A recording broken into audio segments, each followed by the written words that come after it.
Bonjour. Who speaks French here? Okay. So this talk will be in English because I don't speak Polish. So hello. This is the only word I can say. It will be in English, but in French English. So, okay. I'm working at Elasticsearch for more than 2 years now, so please don't trust me. Try by yourself everything I'm going to say today. And if you want to tweet about this session, please use the hashtag Elasticsearch, because my income is based on the number of tweets I get, so please tweet. And also prepare your camera, because I would love to you to take a picture of at some point, so please do it. It's for my son. You will see. Who knows this computer? Okay. So you guys have around 40 years old, just like me. That was my very first computer. My father bought that. There was 1 kilobyte of memory inside. And at some point, we extended to 16 kilobytes of memories. And we say, oh, this is big data. What are we going to do with all that memory? So what is this talk? What is the purpose of this talk? We are going to talk about data. But what is data, actually? So data can come from a mobile text message like this. So you have a lot of unstructured data, but probably with some structured data as well, such as the caller ID, the date of the message, and something along those lines. If you take a tweet, here you can see a lot of unstructured data, but actually if you look deeper inside the Twitter API, you will see that the JSON document that comes with the tweet contains a lot of structured data as well, so not only the text. And you have many other fields, maybe 100 or 150, I don't remember exactly. Music. Music is also data, so you have title, artist. And if you look at this website, I don't know if you know Deezer here. Yeah, you know. So Deezer is using behind-the-scene Elasticsearch. So if you are building an application using Deezer APIs, you will use actually Elasticsearch behind the scene. So if you look at the document itself, you have a lot of structured data with unstructured data, and this is something you can, and maybe you want to use. Those are logs, but actually in our jobs, logs are more like this, right? So you are generating a lot of logs every second, and it sounds boring because there's not really interesting stuff. Actually, there are a lot of interesting stuff in your logs. So you should try to make sense of your logs. Another example of data, a book.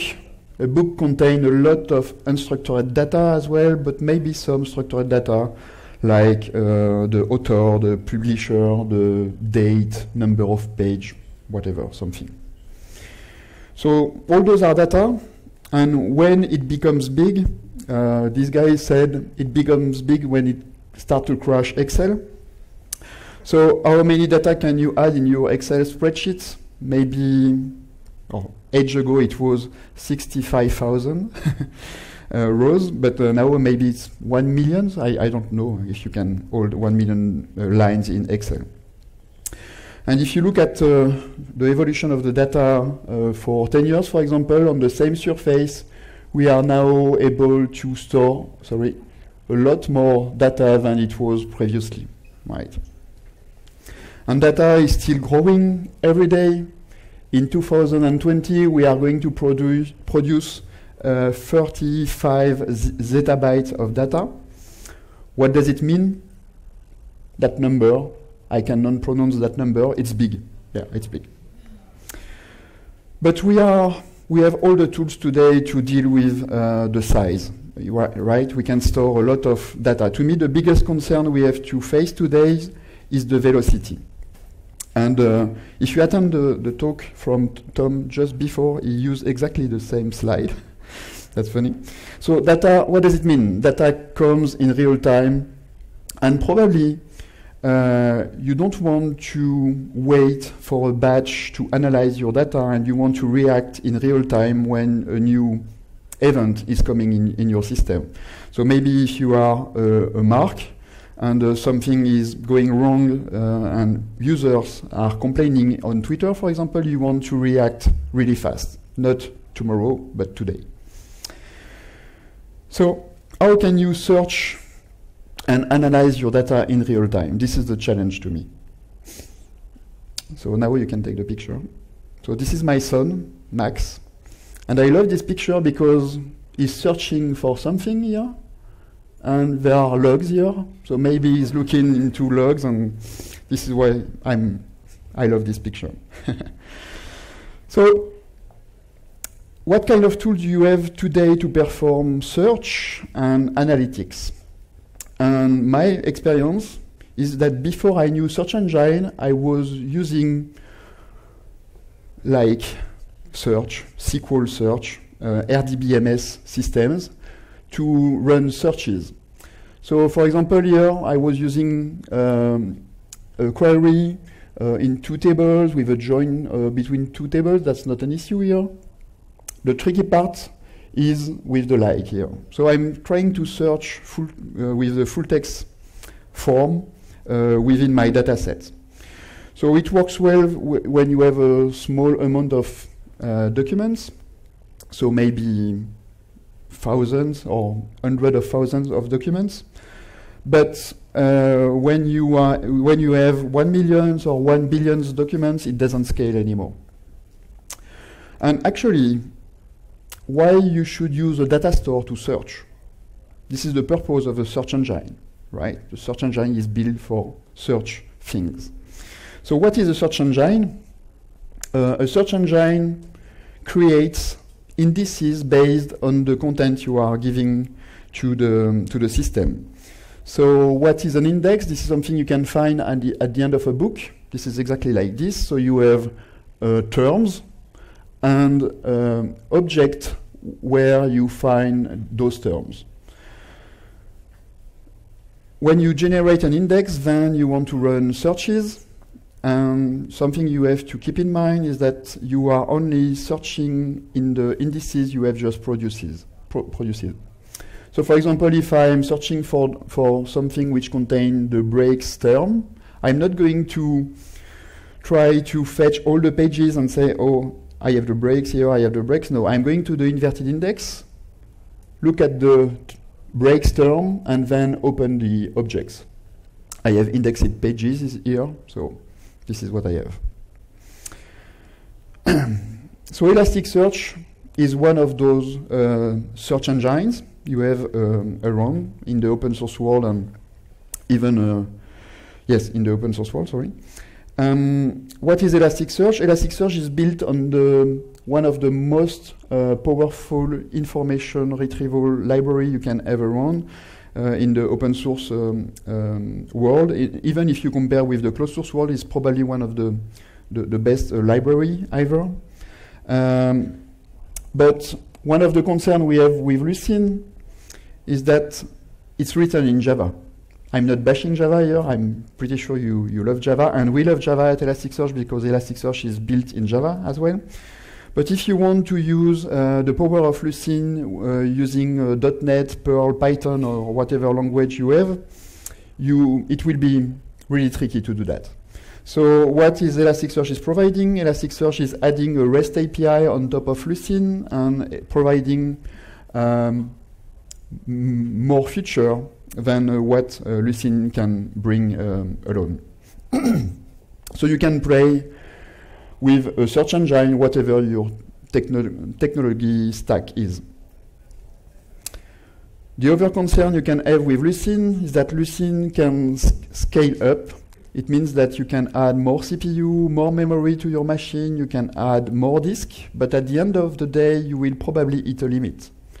And this limit can be the limit of the physical machine itself, or it can be the limit of what a single Lucene instance can hold in terms of the number of documents for your use case.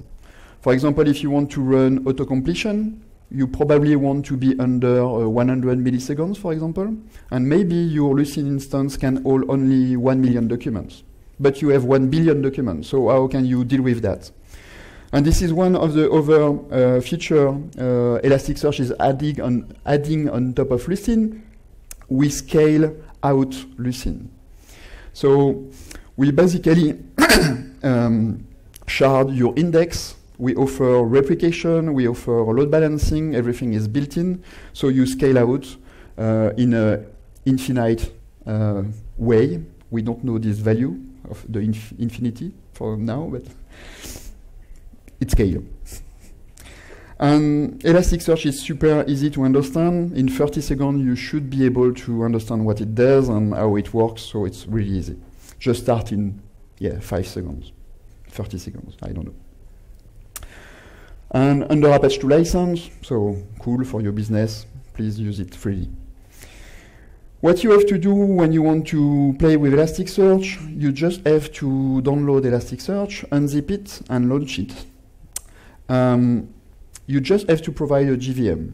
That's all. You don't have to provide a specific file system or a server, application server or whatever, just a JVM. So get Elasticsearch, unzip it, launch it, and you're done, right? Elasticsearch will listen to this port by default, which is the REST port. And this other one is for the Java serialization, so serialization between nodes themselves, or if you are using the Java client, it will use this port. Then, when you have started Elasticsearch, you can run your first query, which is, I want to index something. Right. This is what I said, start in 30 seconds. I want to index something in an index named sessions. My document type is a session, and this is the ID of my document. And this is the JSON document I want to index. So what Elasticsearch is going to do behind the scene, Elasticsearch is going to index all the contents in all fields, and then it will allows you to run a search. Search. Second query. Okay, I want to search something in my index sessions.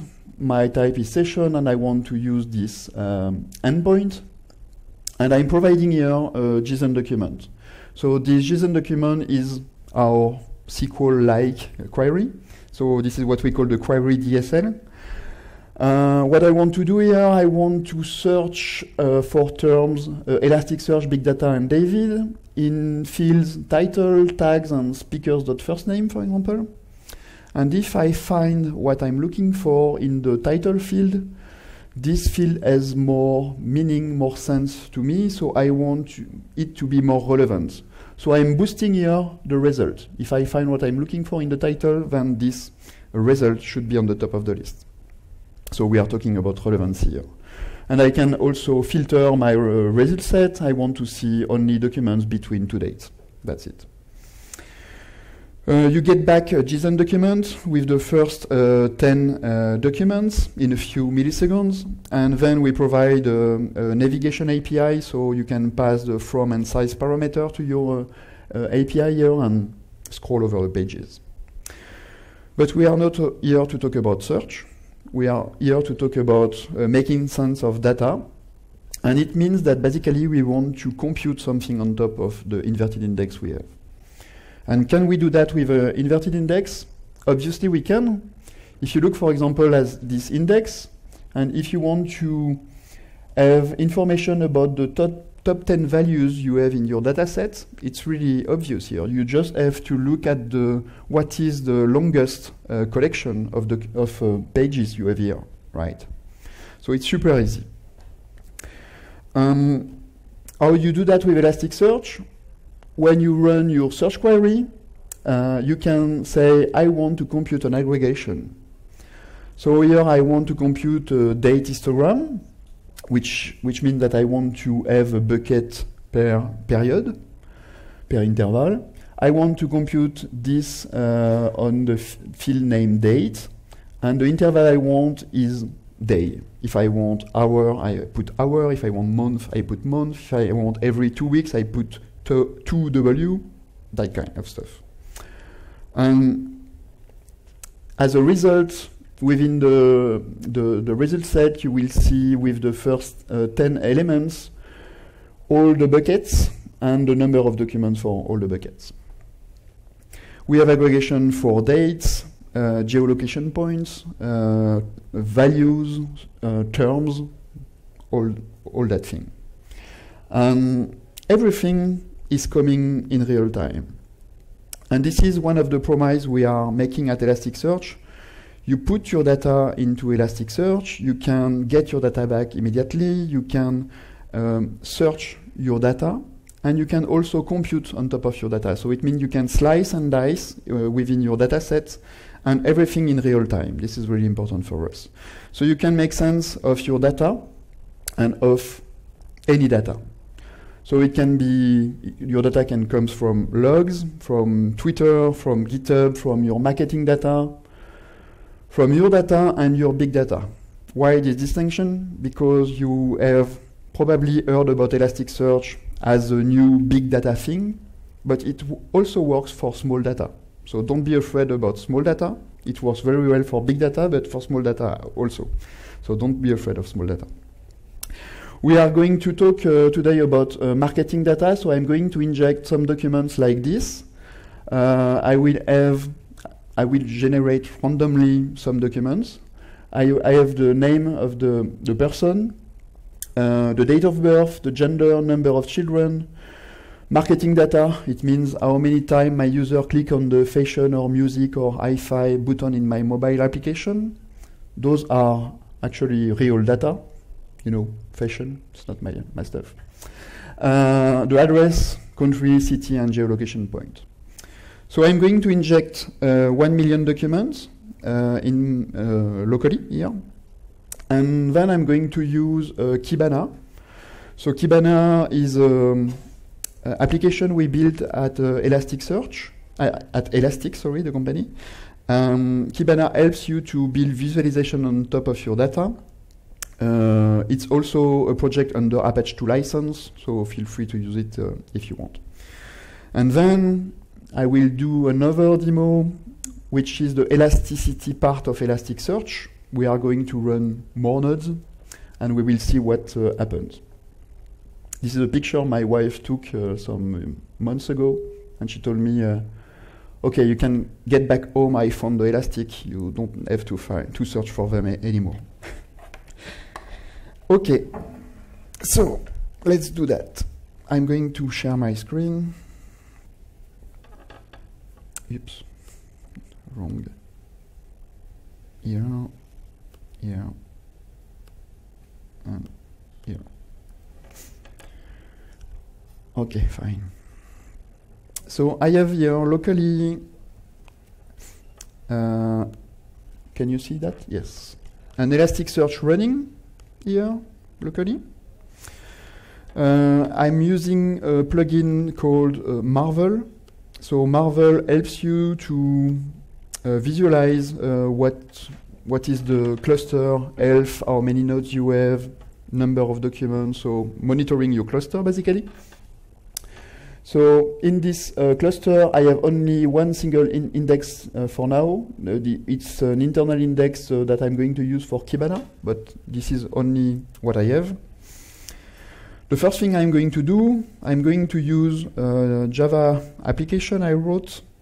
This Java application is going to inject my million documents. So I'm going to run this application, inject 1 million documents, 10,000 per 10,000 in my cluster. Okay, so my process is generating random data and injecting that into Elasticsearch. If we look at Marvel, we can see that we have an index person which has been created here. Let's look at the last 5 minutes. Okay, we can see the number of documents increasing. And auto refresh every 5 seconds. Okay, so for now I'm injecting around 7,000 documents per second. It should be higher. Yes, now it's around, yes, 11,000 documents per second. Right. So while I'm doing that, I can run some REST call. So So for example, I want to run a search on my index name person, and I want to run a search query. Can you see it, or should I make it bigger? Okay. So let's run a query, and I want to get back all documents. I have indexed so far around 700,000 documents. And if I refresh, okay, you can see the number of documents coming back. But if I search within those documents, I can search for the field name gender here. I want to have all the men. I have that number of documents. So those are the 10 first documents, right? If I search again, okay, I'm probably finished with injection, so I have my 1 million documents here. Let's do that. Oh, yeah, I can search within the name field, and I want to look, for example, at Odo Joe. I have that number of Joe here, right? Okay, I can change the page size, and this is something I'm going to do here because I don't want to have to scroll down when I'm going to run the aggregation demo. So let's do that on my full data set. So on my 1 million documents now, I'm going to compute some aggregations. So the first one I'm going to use is the one I mentioned before. I want to have a distribution of my dataset broken per year. So let's build a date histogram. On the field date of birth, the interval I want is a year.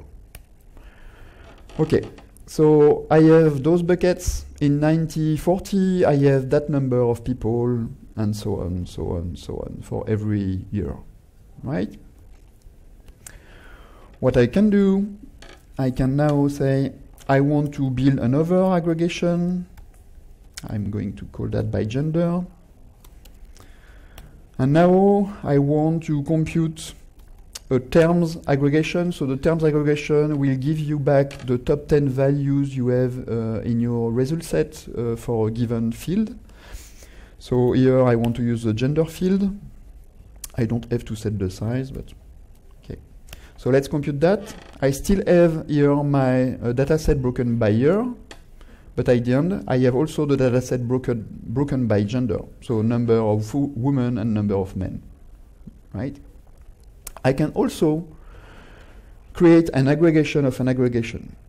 So let's say that per year, I want to understand what is the distribution by gender. Okay, gender, whatever name you want here, it's your name. So this is again the terms aggregation, so the same. So I'm going to use that. Okay, so now for each year bucket, I have still the same number of documents, but now I have the distribution per gender, so number of men and women, right, for every bucket. And I can do more.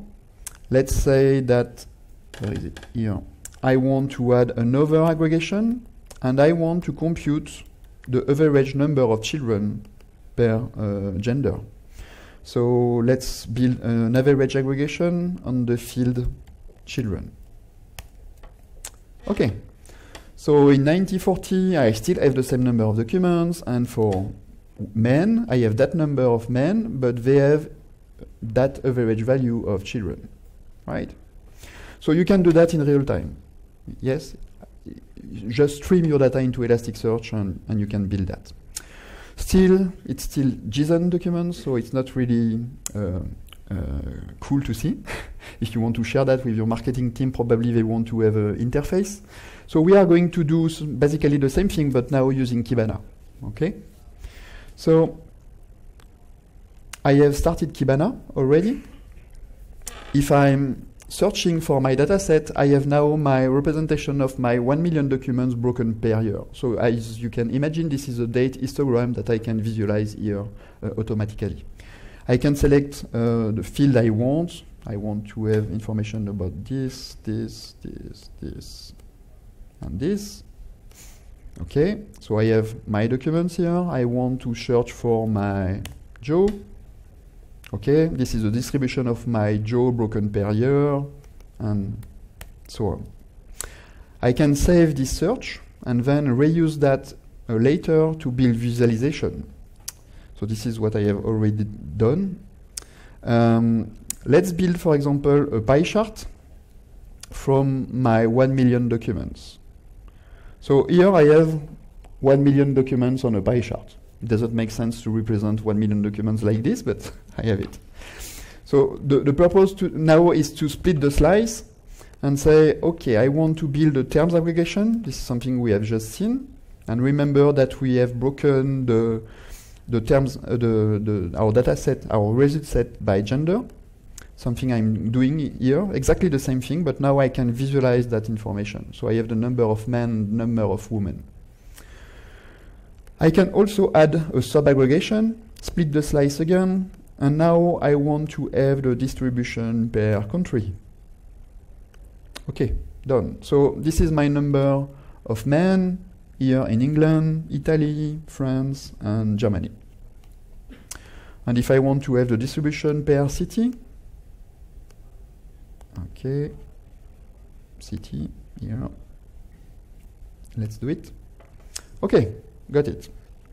The first time I visualized this dataset, I saw that I have a bug in my injection application because it should be random, but obviously it's not, right? You have the double size here of the other buckets. So I have a bug in my dataset. So by visualizing my dataset, I can understand that I have a bug in my code. So it's really important to visualize your data and understand what you have. Okay, I can save this visualization. I can build other visualization. Let's say I want to run here, vertical bar chart from my dataset. So I have my 1 million documents.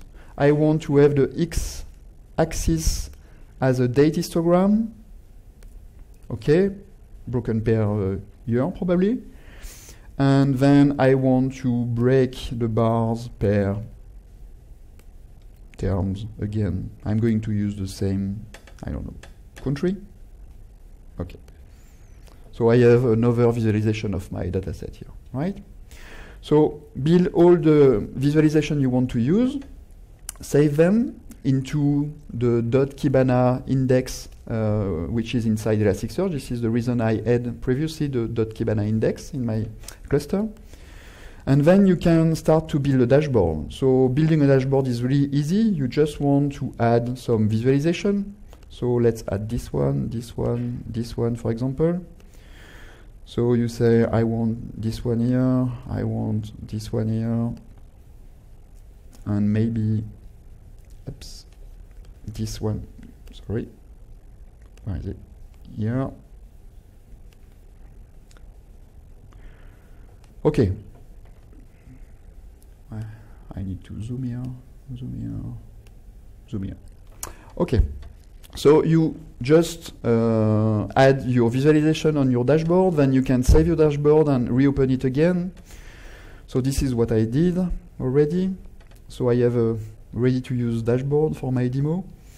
So I represented here the number of people per country, then per city, per gender, the average number of my dataset. Broken per year, per country, and per gender here. Yeah, some other statistics. I'm using here the geopoints to visualize in which area are my users. Let's zoom out. Yeah. Here I have some distribution based on the metrics. I have, what is it, cars, my cars, the percentiles, if you want to compute percentiles, and then at the bottom, the result set itself. Right. So you can still search inside your data set. I want to search for all the Joe. Okay. So I have now the number of my Joe distributed by localization, whatever you want. I have something wrong here. I have Joe who are women. Okay, so let's click on that. So I'm adding a filter. So I'm reducing the result set, and I can look at the my Joe. Okay, Joe is the last name, so that's okay. Okay, my random thing is not that bad. Let's do that for the full data set. So this is the total number of women I have. Let's say that I want to have people living in France, and maybe where I'm living here, Cergy-Pontoise. Let's say that I want to see for women born in the 70s. Yeah.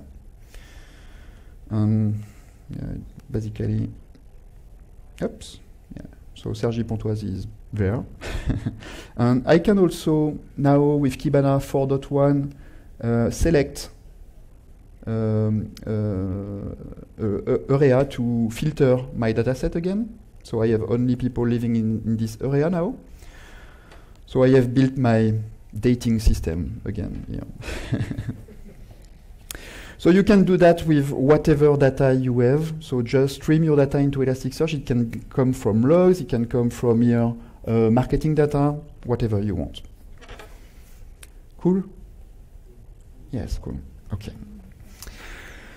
So I mentioned that I'm going to talk about the elasticity part of Elasticsearch, right? So for now, I have only one node running inside my cluster, and this node is here. And I have my index name person, and by default, my index has been split into 5 shards, right? Each shard here is a Lucene instance. And this is how we scale Lucene. We distribute your documents within multiple Lucene indices. So when you index a document, your document maybe will go in shard 0 or 1 or 2 or 3 or 4. By default, we set 5 shards for your index. This is something you can control, but by default, we said that 5 shards is good for 90% of the use case. Also, by default, we want to replicate each shard once in the cluster. And this is something we are trying to do here. We are trying to replicate the shard 0 once in the cluster. But as we have only one node running, it doesn't make sense to replicate on the same node. So we are waiting for another node to assign unassigned shards. So this is something I'm going to do now. So I'm going to start a new node. So starting a new node here is opening a new terminal and run Elasticsearch again. A really intensive administrative task, right? So hopefully it will join the cluster and it will say, okay, I'm new to the cluster, do you have something for me? And the cluster and the master, which is this one, will say, yes, I need to replicate unassigned shard. So what Elasticsearch is doing behind the scene, Elasticsearch is copying over the wire 2 shards per 2 shards your content in another location. So it should be over the wire. Here it's locally, but this is the same thing. And while you are doing that, you can still search, you can still index. You don't have to stop your production, right? Do that in real time. So let's wait a little. So my cluster will become green. Green will mean that I have all the shards assigned. Not yet. Yellow means that I have all primary shards assigned, but not the replicate shards. And red means that some primaries has not been allocated. Okay. So we have somehow an exact copy of what we had here, but we have this same copy here. So we can say that we are eventually consistent in the search context. I'm not talking about the get aspect. The get aspect, we are consistent with the get. If you do a real-time get, it will work. But the search can be consistent in the future. So what does it mean? It means that as we have a copy here, which is somehow synchronous, we can search in this shard, but we can also use this shard for searching. So it means that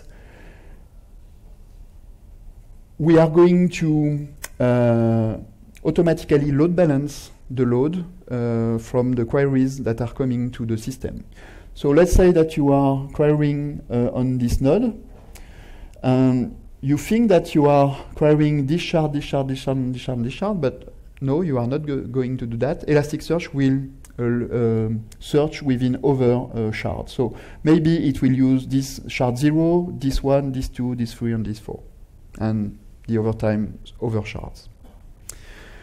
And let's say that you are having some CPUs issues, for example, and you are, I don't know, maybe at 70% of CPU usage, and you want to scale again Elasticsearch. So you just have to bring more power. So start a new physical machine, install Elasticsearch, launch Elasticsearch, sorry. And then Elasticsearch will say, oh, I have new power in my cluster, so I'm going to redistribute all the shards. Ta-da. Okay? Oh, too fast. Okay, so what Elasticsearch did, Elasticsearch said, I'm going to reallocate maybe some primary, some replicate shards in another node. As we didn't see what happened with Marvel, you can look at what happened in your cluster. So you can go in past and say, I want to replay everything. So you can understand why suddenly you were using a lot of network bandwidth. So here yeah, you saw that? It was too fast? Okay. So still, and while you are doing that, you can still index and search within your cluster. Okay, what happens if now I'm losing a node? Let's kill that one. Elasticsearch will say, okay, no panic. I have a replica somewhere in the cluster, so I'm going to rebalance everything. Let's see that again. Yeah. Okay, so it copied again the data from replica or from primaries over the wire.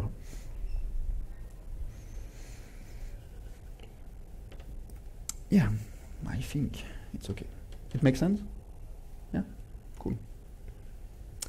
So let's go back to the slides. I just have a few of them, so I have plenty of time for questions. That's cool.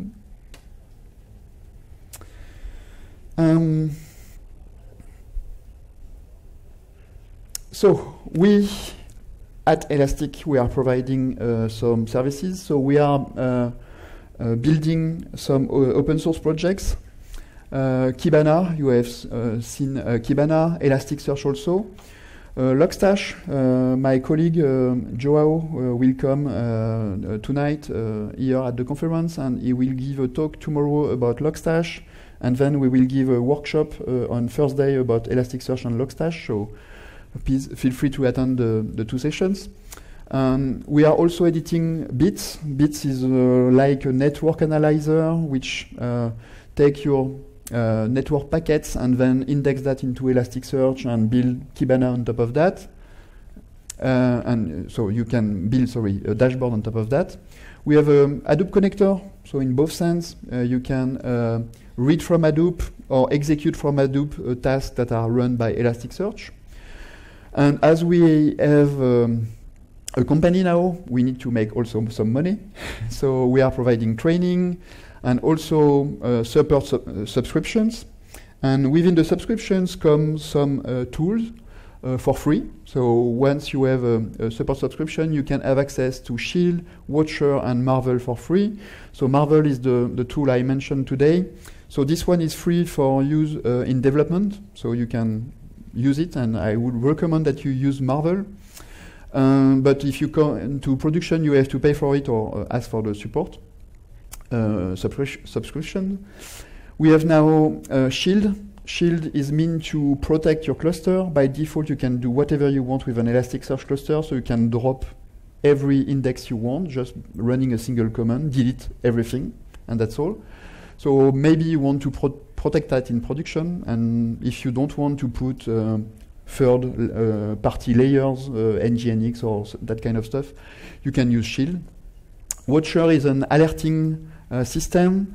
It means that you can run on every 5 seconds, for example, a query inside Elasticsearch, and based on the results, for example, the result of the aggregation, you can say, I want to send an alert to my colleagues or whatever. We have also Fond. Fond are those guys. I have some stickers for the end of the session if you want to take. So Fond is this team. So it's Elasticsearch as a service in the cloud. So if you don't want to build your own system and manage it, building it's not something difficult, but managing it's more difficult, of course. I mean, if you want to upgrade and that kind of things. So you can use Fond if you want. We have a lot of users, banks, insurance company. So Microsoft is a big fan of us. If you know Azure Search is provided by Elasticsearch behind the scene. MSN.com is powered by Elasticsearch. The NASA is using Elasticsearch to collect the information that is coming from March to an Elasticsearch cluster. So hopefully at some point we will discover life due to the data we have in Elasticsearch cluster. That would be awesome. Cisco is using us. Foursquare, I guess you know Foursquare as well. So Venues, Dailymotion for video. GitHub, I'm pretty sure you are using GitHub every day. So you are searching within billions of lines of codes in some milliseconds. And this is the purpose of the search engine, to be fast. Yes, so it works well. And Wikipedia as well.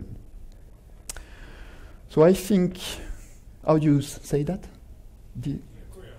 Okay. I trust you. So I have some time for questions, and feel free to ping me on Twitter if you want. Jean Couillère? Jean Couillère? Yeah, I got it.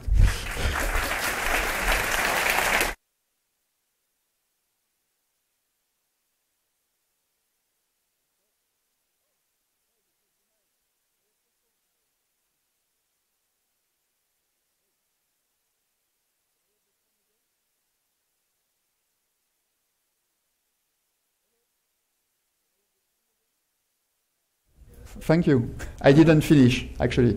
So I have time for questions now.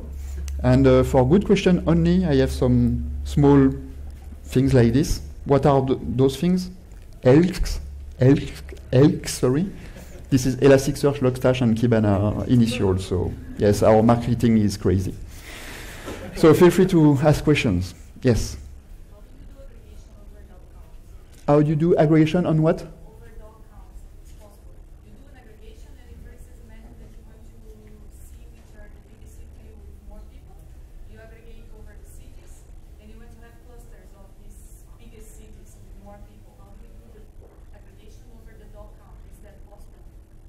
Over the dog count? Yeah.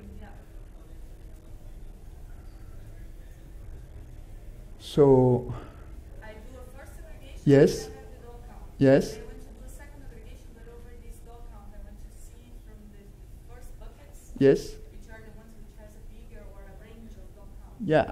Actually, this is something I shown, right? No, this is not what you are looking for. No, I'm looking for aggregation over the dog count. Okay. So I'm not sure I can answer the question, so maybe you can come later. But we are going to refactor the aggregation framework in version 2.0 of Elasticsearch. And with this aggregation, new aggregation feature, you will be able to inject your own script inside Elasticsearch to run whatever you want. So you will get more flexibility than what we have today. So if you can't do this today, I'm pretty sure you will be able to do this with 2.0. So I don't have the final answer, but sorry. I have one question. Sorry, there is a woman. Questions about mapping, because we had a problem. We wanted to have mapping dynamic defaults, but also mapping dynamic strict true. Is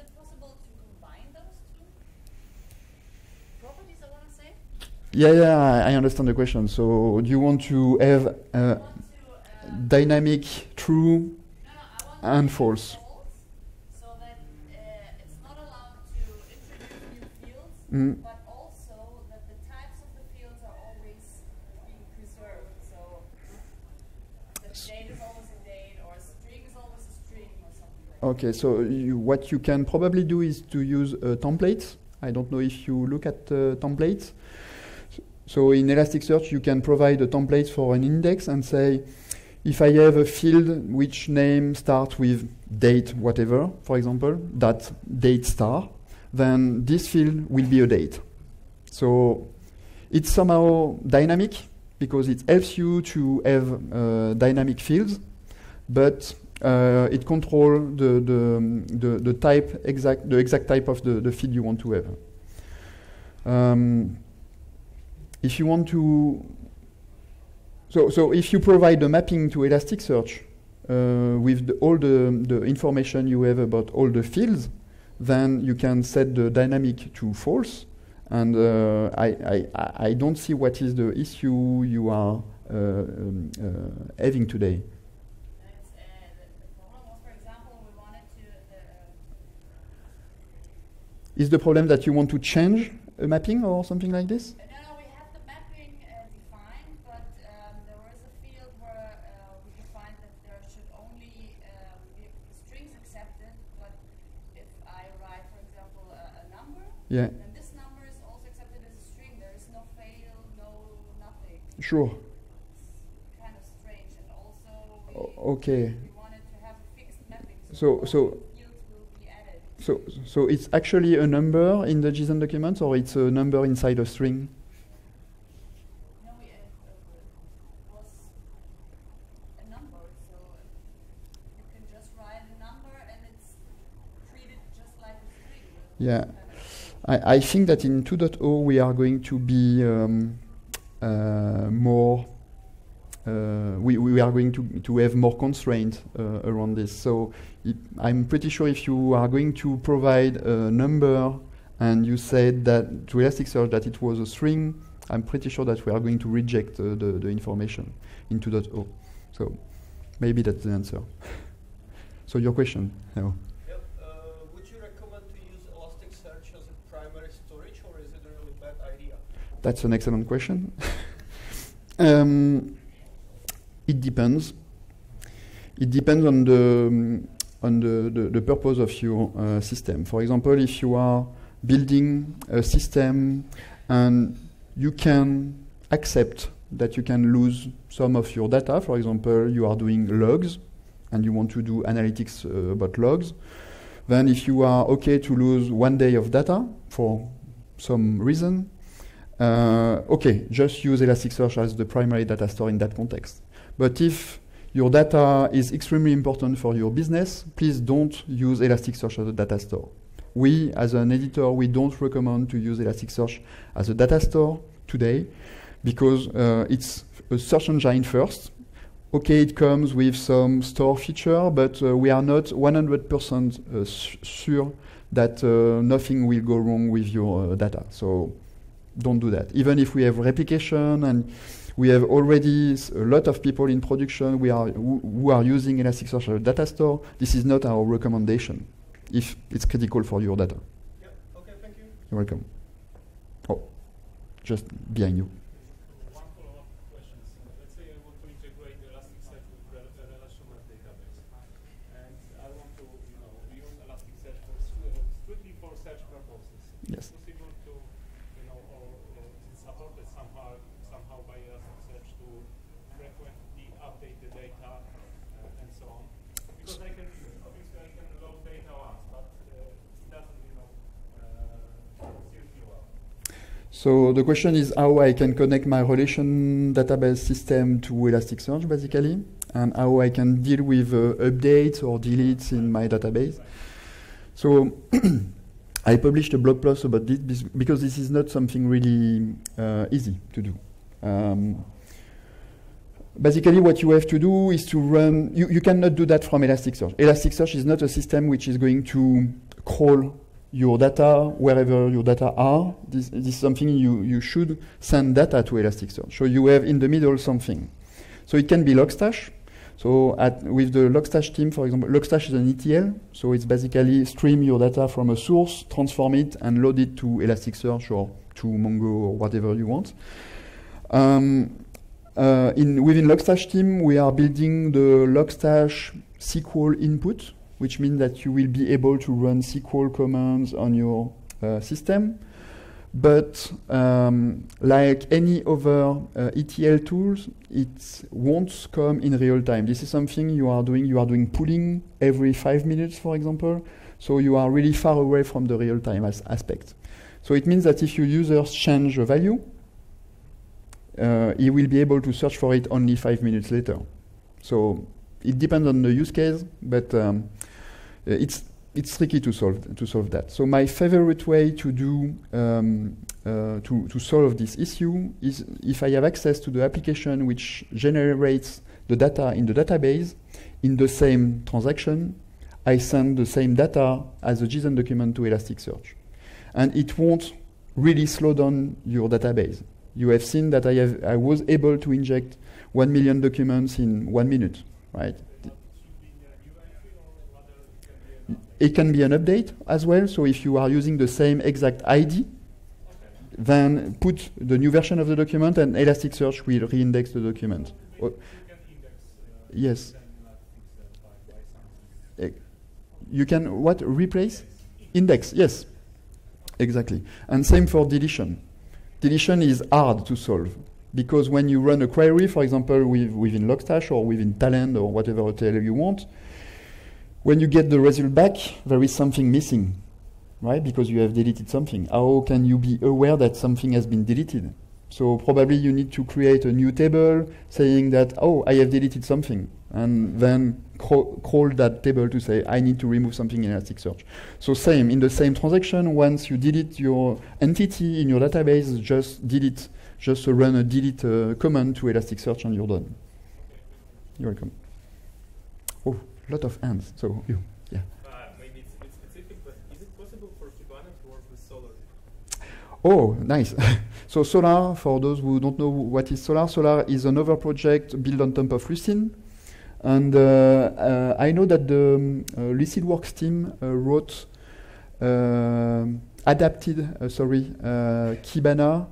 I think they call that Silk, which means Solr, Logstash, and Kibana. But it's version 3, number 3, not the version 4 you have seen, sorry. So I don't know what they plan to do with that, but I'm not a Solr seller, so. But yeah, I don't know what is the plan. So they have a version, yes, for version 3, but I don't know what is the plan for version 4. They have to rebuild everything, I guess. And by the way, Solr, I think they cannot do that today because Solr does not support aggregation. So you cannot run aggregation of aggregation of aggregation, a tree of aggregation. You can run facets in Solr, but not aggregations. I know that there is a pending issue open in Solr, so it will come in the future, but with Kibana 4, the power of Kibana 4 is this aggregation part. So. Well, and then about facets, is it possible in Elasticsearch? To have facets? Yeah. So we replaced facet with aggregations. This is exactly the same thing. So, but it's more flexible. Okay? So, yeah. Is there another possibility to put data to Elasticsearch? Or only by JSON? Only JSON documents. Yeah, we support only JSON documents. If you are thinking about XML documents or? Just, I have logs and how to put those. Oh, okay. So for logs, use Logstash, right? So Logstash is an ETL. It will collect your data from your server, then transform it. It can enhance your data. For example, if you have the IP address, it can add with a filter the geolocation point of the IP address, so you can see where the attack is coming from, for example, on a map. And then it will send that to Elasticsearch. So it's really easy. Just set up Logstash for that. On the back, sorry.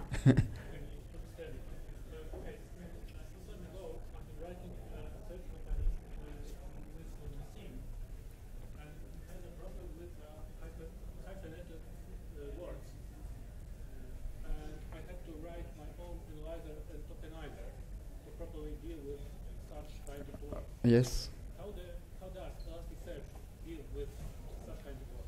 Okay, so with the question is about analyzer and tokenizer and token filters, something along those lines. Something that you build yourself on top of Lucene. So you can add your own plugin inside Elasticsearch, and you can bring your own analysis plugins if you want. So if you have written already some code which extends the token stream, or I don't remember the class name of Lucene, but tokenizers of Lucene or that kind of stuff, then you can plug that again into Elasticsearch and provide a new tokenizer to Elasticsearch. So it's just a Java plugin you bring to Elasticsearch. We have already analysis plugins which are not part of the core code. So you can just look at what we done here to expose the new classes, and you're done. Just, yeah. So Elasticsearch still cuts the work. Sure. Yes. And put them somehow into the index. Yes, exactly. How the message works when we still scan off. So yes, basically by default we are using a standard analyzer. So the standard analyzer is taking your string, producing a collection of tokens, and then each token can be filtered or enhanced or removed if you want. So we are using exactly the same system as you know in Lucene or in Solr. Basically, I had to split the words Yes. and put additional words as a whole. With a Yes. You can do both. You can index the same field in multiple ways using what we call subfields. So it means that you can keep your full text intact, or split it into multiple words as you want. For example, if you are running aggregations, you should not analyze your text if you are running aggregation. But if you want to search, you should analyze your text because you want to split them into words. For example, when I search for Joe, it worked because Joe was splitted, right? The full name was split into 2 tokens. That's the reason. So you can do that. We have 2 minutes left. I'm going to take some last questions. Yeah. But I guess quick question. So Kibana, what's the technology behind it? Is it only JavaScript? So Kibana is built in AngularJS and D3 for the visualization, and we have a small backend in Node.js to do the relation with Elasticsearch. So do you have some kind of plugin architecture? For instance, if I needed to create some custom Yeah. portlet for dashboards? So the question is, do we have some plugin feasibility or features we can add to Kibana? So yes, Kibana 4 was built with the plugins in mind. I know that Rashid Khan, who is the main author of Kibana, created recently a plugin for his demo with Kibana. So it's not yet documented, so we need to be sure about the API we are providing and the way you can integrate with that, but this is for sure something we want to have, that the users can bring their own plugins to Kibana. Yeah, that will be possible. And probably basic question about Lucene itself, probably. So such good performance is probably guaranteed because all of the attributes are indexed, right? Yes. But what if, so can we actually disable some Yes. attributes for You can disable in the mapping, you can say, I don't want to index that field, for example. Yeah, you can do that. It's really flexible. And the indexing process, is it done in the background? So I perform multiple inserts. So when actually is the data being indexed? Okay. Immediately or? So Elasticsearch is a near real-time search engine. It means that by default, when you send a document and you get the response back from Elasticsearch, you have to wait 1 second for it to be available for search and computing. So there is a kind of a queue. Exactly. So, but what if such node dies Yeah. So queued during the indexation? yeah, we have also a transaction log. So we keep the data around, and if the node dies, then we just replay the transaction run when the nodes come again. That's it. Oh, time's up. Thank you, guys, and feel free to come to me and ask your question if I didn't answer. Thank you.